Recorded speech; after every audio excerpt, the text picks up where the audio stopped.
marka tobanka dambe waa toban aad iyo aad u fadli badan oo dadaalkooda habeenada dheeriga aan ay ku jiraan oo leelatul qadriga loo malaynayo nabiguna uu sida u dadaali jiray alxamdulillah ilaah mahad iska leh waxa inoo soo dhamaaday 20kii beri waxa noo bilaabanaya caawa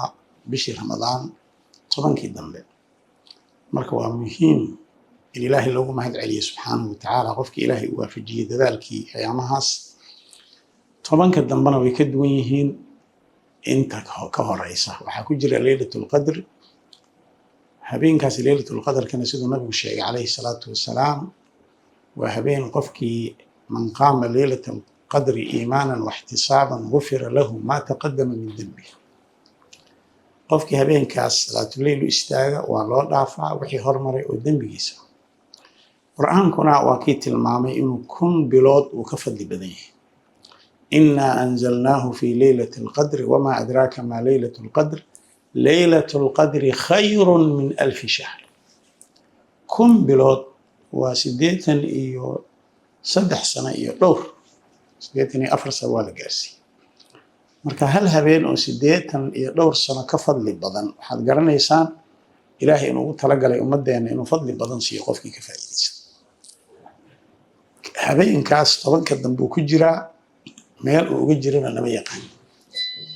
axaadiista saxiixa waxay sheegayaan inuu toban dambe ku jiro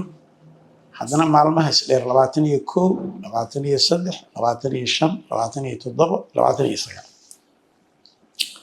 nabiga marka muxuu sameyn jiray calayhi salaatu wasalaam oo dadkana laga rabaa inay uga daydaan wixii awal badadaal qofku waday uu wadaya laakiin ida dakhala al-ashr al-awaakhir min ramadan shadda mizarahu wa ahya laylahu wa ayqadha ahlahu hadii Aisha waxay leedahay hadii tobanka habeen ee dambe la galo nabigeena guntigu dhiish iskaga dhigi jiray maradiisu dhuuqsan jiray habeenkii ayuu nooleyn jiray macnaha salaad badan buu tukan jiray ehelkiisa iyo gurigiisana uu toosin jiray marka macnaheedu waxa weeye dadaal uu sameyn jirin ayaamaha kale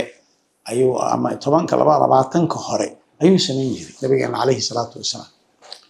oo ah inuu salaatul leyl kana badin jiray inuu aad u dadaali jiray oo aad u adkeysan jiray inuu gurigiisana dhihi jiray ka faa'iideysto oo tukan marka tobanka dambe waa toban aad iyo aad u fadli badan oo dadaalkooda habeenada dheeriga aan ay ku jiraan oo leelatul qadriga loo malaynayo nabiguna uu sida u dadaali jiray wax walbana khatinkay ku fiican yihiin adoo 20kii hore soo dadaalay ayaga markaad ku khatimto oo salaadii aad badiso oo sadaqadii aad badiso oo cibaadadii aad badiso oo ehelkaagiina ay kula dadaalaan markaas waxaad nasiib u leedahay oo ilaahay ka rajaynaysa inuu soonkaaga aqbalo marka waxaan rajaynaynaa insha Allah ta'ala inaan nabiga ku dayno calayhi salaatu wasalaam habeenkaas aan isku daynay inaan asiibno see ku asiibi karnaa habeenkaas kun ka bilood ka fadli badan inaan tobanka dadaalno inaan tobankaas qofkii awoodi karo u i'tikaafo dadkoo dhan ma i'tikaafi karaan oo shaqa socota qofkii awoodo way qofkii aan awoodinna salaadii iyo quraan akhriskii tobanka dambe yani quraanka in aad loo akhriyo waa meeshii 20kii bari waxaad akhriday inaad tobankaas in la eg 20kii aad akhrido marka insha Allah ta'ala waxaan rajaynaynaa ilaahay inuu waafajiyo 20kaas qofkii ka soo faa'iideystay inuu ilaahay waafajiyo inuu tobankan ka faa'iideysto qofkii aan 20ka ka faa'iideysanna inuu hadda dadaalo oo fursadaas ilaahay uu bixiyo ee halkaas habeenay kunka habeen ka fadli badan uu ku dhex jiro uu ka faa'iideysto kuwii ka faa'iideysta Allah naga dhigo السلام عليكم ورحمة الله وبركاته.